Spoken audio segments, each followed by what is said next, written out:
جیسی روپیہ گرتا ہے ان کی تو دولت میں اضافہ ہو جاتا ہے، ان کو تو کوئی فرق نہیں ہے مہنگائی کا. اور یہ جو ان کے ساتھ وہ میڈیا ہاؤسز تھے جو سارا وقت ہماری باری مہنگائی لگے رہتے ہیں، وہ آج کدھر ہے؟ وہ کیوں چپ کر کے بیٹھے ہیں؟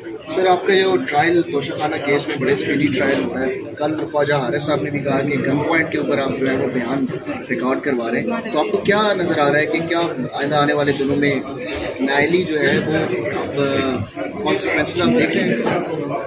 مل کے سب چلیں گے. لیکن پہلے تو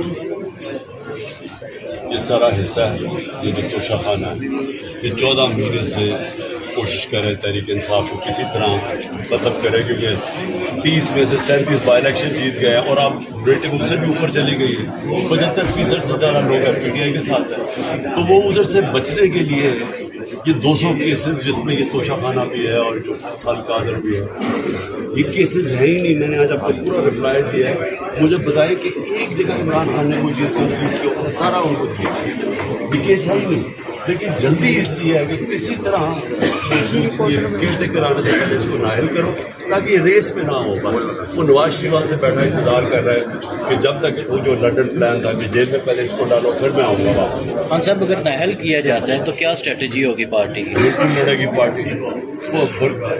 میں یہ جب میری پیشنٹ کو سن یہ مجھے نااہل کرے، یہ مجھے جیل میں ڈالے، یہ جو مرضی کر رہے ہیں، تحریک انصاف کو روک ہی نہیں سکتا. کے ساتھ صاحب آپ کو لگ رہا ہے کہ یہ کیئر ٹیکر سیٹ اپ لاگو کو انتخابات کروانے کے لیے لا رہے ہیں یا کچھ لمبا ٹینیور ان کا پلان؟ دیکھو اگر تو ان کا کوئی بھی الیکشن کا ہوتا الیکشن تو 14 مئی کا آئین کہتا تھا، سپریم کہتا تھا الیکشن کروا دیتے لاہور. ہمارا اب یہ دو کیئر ٹیکر گورنمنٹس بیٹھی ہوئی ہیں، یہ بالکل انلیگل ہے، آئین کے خلاف ہے. تو یہ دفعہ آئین توڑ دیا. میں یہ کہہ رہا تھا کہ ایک دفعہ آپ نے آئین توڑ دیا تو اب ان کو کیا چیز ہوگی؟ یہ تو اب بیٹھ گئے ہیں، انہوں نے ڈرے ہوئے الیکشن سے ڈرے ہوئے ہیں. تو جب الیکشن سے ڈرے ہوئے ہیں ہر حربہ استعمال کریں گے یا پی ٹی آئی ختم ہو جائے تب تک بالکل ہی لڑ نہ سکے. انتظار کرو. لیکن یہ جتنی انتظار کرتے جا رہے ہیں نفرتیں بڑھتی جا رہی ہیں. ابھی بجلی کا بل کون دے گا؟ ابھی پیٹرول ڈیزل بڑھتا جا رہا ہے، آٹا کہاں سے کہاں پہنچ گیا ہے. عام آدمی کے حالات جو ہے لوگ تو ان سے نفرت کر رہے ہیں. تو جو بھی یہ لمبا اسے کریں گے ملک ان کے اگینسٹ لوگوں کی نفرتیں بڑھتی جائیں گی اور پی ٹی آئی بیٹھے بیٹھے اس کا گراف اوپر جاتا جائے گا. تو ہمیں نقصان تو پاکستان کو ہو رہا ہے. الیکشن پاکستان کی ضرورت ہے. لاسٹلی یہ بتا دیں کہ اب نواز شریف جو ہے انہوں نے خواجہ آصف کو کچھ اینٹی اسٹیبلشمنٹ ہونے کا ٹاسک دے دیا ہے، وہ بھی کچھ اس طرح کے بیانات دے رہے ہیں. اگر الیکشن نہیں ہوتے اور نواز شریف بھی دوبارہ سے الیکشن کا مطالبہ کرتے ہیں تو کیا آپ مشترکہ تحریک چلانے کے حوالے سے؟ سب سے بڑی بات یہ ہے کہ خواجہ آصف کی جو باتیں کہی ہیں، اب یہ یاد رہے کہ میں تو یہ کہہ رہا تھا، میں تو کہہ رہا ہوں کہ رجیم چینج پوری سازش ہوئی ہے.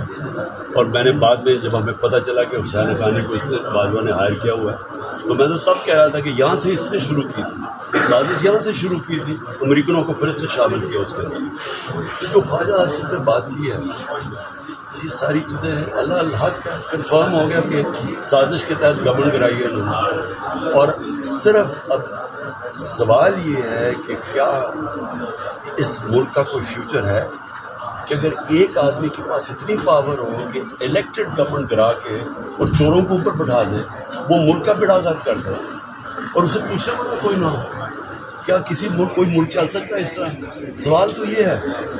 کوئی ملک دنیا میں ترقی کر سکتا ہے، اس کی کوئی چانس ہے اوپر جانے کی. جیسے ایک سپر پاور بیٹھی ہوئی ہے، سپر کنگ، وہ جو اندر سے بند کمرے میں جو فیصلہ، اچھا جی اس کو ایکسٹینشن چاہیے، شہباز شریف نے ایکسٹینشن کا وعدہ کیا ہے، چلو جی گورنمنٹ کرا دیں اور وہ نتیجہ اب آپ سب کے سامنے ہے. سر اسحاق ڈار کے حوالے سے کہہ رہے ہیں کہ اس کو نگراں وزیر اعظم بنایا جا رہا ہے اور اپوزیشن کی طرف سے بھی کہا گیا کہ وہ معاشی طور پہ میچیور ہیں، تو اس حوالے سے کیا کہتے ہیں؟ اسحاق ڈار کو کیا وہ نواز شریف کو لا کے بٹھا کے وزیر اعظم بنا دو. اگر آپ نے یہ کرنا ہے، کیئر ٹیکر کا تو مقصد ہوتا ہے کوئی نیوٹرل امپائر آ کے الیکشن کروائے. انہوں نے تو وہ مقصد ہی ختم کر دیا کیئر ٹیکر کا، جس کو مرضی لیں.